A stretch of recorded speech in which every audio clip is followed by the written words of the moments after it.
अहमदनगरला खासदार निलेश लंके यांचे कट्टर समर्थक राहुल झावरे यांच्यावर प्राणघातक हल्ला झाला होता। ओएसिस फर्टिलिटीच्या तज्ञांनी IVF उपचार पद्धतीद्वारे 1 लाखांहून अधिक जोडप्यांना मातृत्व प्राप्तीचा आनंद दिला आहे।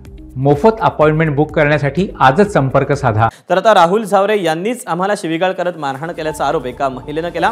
तसंच सुजय विखे पाटील यांचा प्रचार केला म्हणून त्यांच्या समर्थक कार्यकर्त्यांना धमकावण्याच्या घटना घडत असल्याचा देखील आरोप करण्यात आला। तसंच या संदर्भात हर्षदा पानमन तोफखाना पोलीस स्टेशनमध्ये गुन्हा दाखल करण्यात आलेला आहे। दुपारी 11:30 ते 12च्या दरम्यान राहुल झावरे निलेश लंकेंचे समर्थक घरात येऊन माझ्या अतिप्रसंग साधण्याचा प्रयत्न केला आणि माझे हात वगैरे धरून माझ्या पोटात लाथा मारल्या। सासूबाईंना आम्ही दोघीच घरी होतो आणि असा प्रसंग परत होऊ नये याचीच आम्हाला काळजी वाटते। माझे मिस्टर आता निलेश लंकेंवर टीका करतात आणि ते पण करतात ना इकडे सुजय दादांवर टीका। तर मग हे त्यांचं राजकारणातच ठेवायचं, त्यांनी घरी येऊन असा प्रकार करायला नको होता।